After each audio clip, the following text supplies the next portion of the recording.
Hello everyone, welcome to triple wealth service అండి. So ఇంతవరకు last వీడియోలో మనకి ఏంటంటే టర్మ్ ఇన్సూరెన్స్ గురించి చెప్పా. బట్ టర్మ్ ఇన్సూరెన్స్లో కూడా చాలా ప్లాన్స్ ఉంటాయి కదా.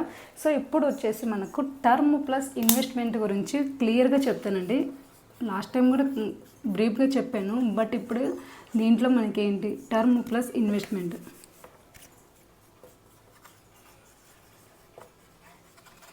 ఇది ఎవరు తీసుకోవచ్చు, ఏజ్ లిమిట్ ఏంటి, క్వాలిఫికేషన్ ఏంటి, ఫుల్ఫిల్గా ఈ వీడియోలో క్లియర్గా ఎక్స్ప్లెయిన్ చేస్తాను. సో వీడియోలోకి వెళ్ళే ముందు అయితే నేను చెప్పిన కంటెంట్ కనుక మీకు వాల్యుబుల్ అనిపిస్తే మాత్రం ఒక లైక్ చేయండి, షేర్ చేయండి, సబ్స్క్రైబ్ చేయడం మాత్రం మర్చిపోదండి. అండ్ ఇంకొకటి ఏంటంటే ఎవరైనా కానీ మీరు టర్మ్ ఇన్సూరెన్స్ తీసుకోలేదు అంటే మాత్రము కంపల్సరీగా term insurance plus health insurance అనేది మస్ట్ అండ్ షుడ్గా ఉండాలండి. ఇప్పుడు ఏంటంటే చాలామంది ఎల్ఐసి ఇవి కూడా ఉన్నాయంటున్నారు. అండ్ వీడియోలోకి వెళ్ళే ముందు అయితే ఫస్ట్ ఆఫ్ ఆల్ ఒకటండి, చాలామంది ఏంటంటే హెల్త్ ఇన్సూరెన్స్ మనకి ఏదన్నా సర్జరీ అనేది జరుగుతుంది అన్నప్పుడే హెల్త్ ఇన్సూరెన్స్ తీసుకోవాలనుకుంటున్నారు. టర్మ్ ఇన్సూరెన్స్ కూడా రీసెంట్గా చాలామంది క్వశ్చన్ చేస్తున్నారు. అంటే మన ఇంట్లో ఏజ్ ఎక్కువ ఉన్న వాళ్ళకి హెల్త్ ప్రాబ్లం ఏదన్నా వచ్చింది అంటే అప్పుడు తీసుకోవడానికి ట్రై చేస్తున్నారు, అంటే 55 years వాళ్ళు అందు. సో మనము ఇన్సూరెన్స్ తీసుకుంటున్నామంటే ఇన్సూరెన్స్ కంపెనీ వాళ్ళకి కూడా కొన్ని రూల్స్ ఉంటాయి కదా. హెల్త్ కండిషన్ మంచిగా ఉన్నప్పుడే తీసుకోవడం చాలా బెటర్, ఎందుకంటే ప్రీమియం కూడా తగ్గుతుందండి. సో ఒక్కసారి ఆలోచించుకోండి, హెల్త్ ప్రాబ్లం లేనప్పుడే తీసుకోవడమే హెల్త్ ఇన్సూరెన్స్ కానీ టర్మ్ ఇన్సూరెన్స్ కానీ బెటర్గా ఉంటుంది. సో వీడియోలోకి అయితే వెళ్దామండి. Term plus investment. టర్మ్ అంటే ఇది ఒక ప్రొటెక్షన్ అండి, అంటే మనకి ఏదైనా జరిగితే మన ఫ్యామిలీకి సో సేఫ్టీగా అనేది ఉంటుంది. అండ్ ఇన్వెస్ట్మెంట్ కూడా మనము మంచి ప్లాన్ చేసుకోవచ్చు. సో ప్యూర్ టర్మ్ అనేది ఓన్లీ రిస్క్ జరిగినప్పుడు మాత్రమే వచ్చే అమౌంట్ అండి. బట్ ఇన్వెస్ట్మెంట్ చేస్తున్నాము అంటే మనకు మిడిల్లో ఏదైనా అవసరం వస్తే కూడా యూజ్ చేసుకోవచ్చు అమౌంట్. అది ఎలాగో ఒకసారి ఈ వీడియోలో క్లియర్గా ఎక్స్ప్లెయిన్ చేస్తాను. ఫస్ట్ వచ్చేసి ఏజ్ లిమిట్ వచ్చేసి మనకు 18 to 60 years అండి. అండ్ క్వాలిఫికేషన్ కూడా వచ్చేసి మనకు ఇంటర్ వస్తుంది. సో ఇంటర్ ఉండాలి, ప్లస్ మనకి ఏంటంటే మంత్లీ ఇన్కమ్ కూడా, మంత్లీ సోర్స్ కూడా కంపల్సరీ ఉండాలి. సో ఈ రెండు ఉండాలి. ఇప్పుడు మంత్లీ ఇన్కమ్ ఇది ఉండాలి కదా. ఇప్పుడు వచ్చేసి మనకు సపోజ్ మన ఏజ్ వచ్చేసి 22 years అనుకోండి, చాలా తక్కువ ప్రీమియం వస్తుందండి, 60,000 వస్తుంది. అలా మనము 12 years పే చేయాలి. సో ఒక్కసారి క్లియర్గా చూడండి, అంటే 12 years మనం పే చేస్తాము.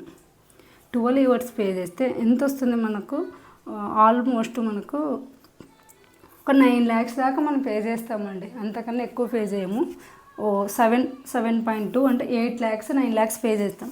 సో ఈ 9 lakhs పే చేస్తున్నప్పుడు ఏంటంటే మనం ఫస్టే 1 crore 50 lakhs 2 crores పెడతాం. సో ఫస్ట్ పాయింట్, మనకు నార్మల్ డెత్ జరిగినప్పుడు మాత్రము 1 crore కంపల్సరీ మనకు వస్తుంది.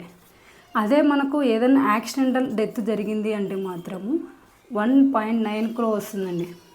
గవర్నమెంటల్ వెహికల్ గిన యాక్సిడెంట్ అయితే మాత్రము 2.8 crore వస్తుంది. ఇది వచ్చేసి టర్మ్ కింద వస్తుంది. ప్లస్ ఇన్వెస్ట్మెంట్ ఉంది కదా. ఇన్వెస్ట్మెంట్ ఏంటంటే మనం ఇప్పుడు 60,000 పే చేసాం కదా, ఇందులో 80% అనేది మనకు మ్యూచువల్ ఫండ్లో పెడతారు.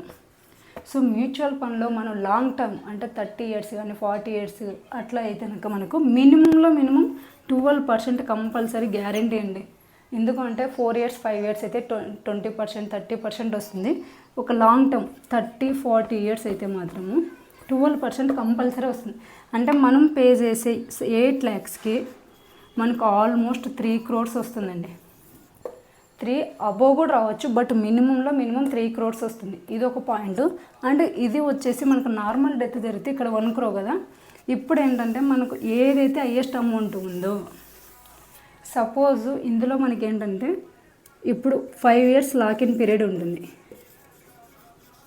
ఈ 5 years లాకిన్ పీరియడ్ ఆఫ్టర్ అంటే 6th year, ఈ 6th year ఏంటంటే మనకి ఇందులో వచ్చే ప్రాఫిట్ ఉంటుంది కదా, 50% మనం విత్డ్రా పెట్టచ్చు. అంటే సపోజ్ అప్పటికి మనకు ఒక 15 lakhs ప్రాఫిట్ ఉందండి, మనకి ఏదైనా అవసరాలకి 50% మనము విత్డ్రా పెట్టుకోవచ్చు. అంటే 7 lakhs అలా విత్డ్రా పెట్టుకోవచ్చు. 12 years కంప్లీట్ అయింది, 13 years ఏంటంటే 13th year 80% విత్డ్రా పెట్టుకోవచ్చు. సో చూసారు కదా ఇన్వెస్ట్మెంట్ ప్లాన్ అనేది ఎంత బెటర్గా ఉంటుందో. మీరు ఓన్లీ ప్యూర్ టర్మ్ తీసుకుంటే మాత్రము మనకు రిస్క్ జరిగినప్పుడు మాత్రమే అమౌంట్ వస్తుంది. బట్ టర్మ్ ప్లస్ ఇన్వెస్ట్మెంట్ ఈ రెండు కలిపి ఉన్న ప్లాన్ తీసుకుంటే మాత్రము మనకు ఆఫ్టర్ 6th year నుంచి మనం వచ్చే అమౌంట్ ప్రాఫిట్లో మనం 50% విత్డ్రా పెట్టుకోవచ్చు. అంటే మనం పెట్టేది ఓన్లీ 6 years. ఇంకొకటి ఏంటంటే మన 60,000 అదేంటి 22 ఇయర్స్కి. ఒకవేళ ఇప్పుడు సపోజ్ నా ఏజ్ 30 ఇయర్స్ అండి, నాకు ఇప్పుడు వచ్చేసి 1,10,000 వస్తుంది. సో 1,10,000 అయినా కూడా 12 ఇయర్స్కి ఎంత వస్తుంది? 12 lakhs మాత్రమే వస్తుంది. సో మనకి ఏదైనా మిడిల్లో మనకు కావాలంటే మన అమౌంట్ మనము పార్షియల్ విత్డ్రా పెట్టుకోవచ్చు మన మొబైల్లోనే యాప్ ద్వారా. అండ్ ఇంకొకటి దీంట్లో నామినీ ఎవరికైనా ఎంత పర్సెంటేజ్ చేసుకోవచ్చు అని కూడా మనము మొబైల్లో క్లియర్గా మనము మన వైఫ్ అండ్ హస్బెండ్కి లేకుంటే పిల్లలకి ఎవరికైనా కానీ మన రిలేషన్ వాళ్ళకి మాత్రము ఎంతైతే పర్సెంటేజ్ ఉంటుందో అంత మనం యాడ్ చేసుకోవచ్చు. సో ఒక్కసారి ఆలోచించుకుంటే term plus investment better option అండి. ప్యూర్ టర్మ్ ఎప్పుడే కానీ తీసుకోవద్దు. ప్యూర్ టర్మ్ ఎవరు తీసుకోవాలంటే ఈ ఇంటరు ఆర్ ఐటీఆర్ రిటర్న్ ఈ రెండు లేని వాళ్ళు ప్యూర్ టర్మ్ తీసుకోండి. లేదు అంటే సేవింగ్ ప్లాన్ కూడా ఉంది. అంటే ఆల్రెడీ మనకి ఇప్పుడు 30-40 ఇయర్స్ ఉన్నాయి. ఆఫ్టర్ 60 ఇయర్స్ తర్వాత మనం ఎవరిని చూసుకోలేదు, ఒకవేళ అప్పటికి మనం ఇంకా ఉన్నాము అంటే ఎలాంటి రిస్క్ జరగలేదు, హెల్త్ కండిషన్ బాగుంది అన్నప్పుడు మనం ఒకరిపై డిపెండ్ అవ్వకోకుండా మంచిగా ఉన్నప్పుడే మన కాళ్ళ చేతులు మంచిగా ఉన్నప్పుడే ఇన్వెస్ట్మెంట్ చేసుకుందాము. ఆఫ్టర్ మనకు పెన్షన్ టైంలో ఇయర్లీ మనకు 2 lakhs కానీ 1 lakh కానీ మనకి ఈజీగా వస్తుందండి. అది సేవింగ్ ప్లాన్ వస్తుంది. సో ఇది టర్మ్ ప్లస్ ఇన్వెస్ట్మెంట్ అనేది క్లియర్గా చెప్తున్నాను. సో మనం ఇన్ కేస్ 12 years పే చేసాము, అది 1 lakh అండి, ఈక్వల్ టు ఎంత? 12 lakhs పే చేస్తాం. ఆఫ్టర్ 30 years 3 crores ఈజీగా మనకు రిటర్న్ అనేది వస్తుంది. సో తక్కువ బెనిఫిట్. ఇప్పుడు ఏంటంటే అందరూ ఎందుకు వేస్ట్, నేను ఇప్పుడు 1 lakh ఎందుకు పెట్టాలి? 1 lakh ఒకేసారి అవసరం లేదండి. 3 monthsకి ఒకసారి 6 monthsకి ఒకసారి కూడా మీరు పే చేసుకోవచ్చు. బట్ ప్రతి పర్సన్కి ప్రతి ఎంప్లాయీకి కానీ health plus term insurance compulsory అండి. హెల్త్ టర్మ్ ఈ రెండు తీసుకున్న తర్వాత మనం సేవింగ్ చేసుకోవడం బెటర్ ఆప్షన్. ప్రతి ఒక్కరూ దయచేసి ఇది అంటే మిమ్మల్ని ఫోర్స్ చేస్తున్నానని కదండి, ప్రతి ఫ్యామిలీకి చిన్న చిన్న అంటే మనకు స్మాల్ బిజినెస్ కానీ ఏదైనా స్మాల్ శాలరీ ఉన్న వాళ్ళైతే కంపల్సరీగా హెల్త్ ఇన్సూరెన్స్ టర్మ్ ఇన్సూరెన్స్ తీసుకోండి. ఇంకొకటి చాలామంది ముందు చెప్పాను కదా, హెల్త్ ఇన్సూరెన్స్ అయితే మరీ అండి చాలామంది క్వశ్చన్ చేస్తున్నారు. మనము ఒక 4 members ఉన్నామంటే ఇయర్లీ 20,000 పే చేసేదానికి ఎందుకు ఆలోచిస్తున్నారో అర్థం కావట్లేదండి. అండ్ టర్మ్కి కూడా మనం డైలీ ఎంతో ఖర్చు పెడుతుంటాము. మనం పే చేసే 1 lakh ఇయర్లీ 60,000 మన పిల్లలకు కానీ మన హస్బెండ్కి కానీ మా వైఫ్కి కానీ ఏదైనా రిస్క్ జరిగితే ఆ ప్రొటెక్షన్ అనేది ఎంత బెనిఫిట్ అవుతుందో ఒక్కసారి చూసుకోండి. పెట్టే 12 lakhsకి 3 crores ఈజీగా వస్తుంది. సో ఒక్కసారి ఆలోచించుకోండి. అమౌంట్ లేదన్నా బయట తెచ్చుకొని కానీ లేదంటే సేవ్ చేసుకొని కానీ పే చేసుకోవడం బెటర్ ఆప్షన్ అండి.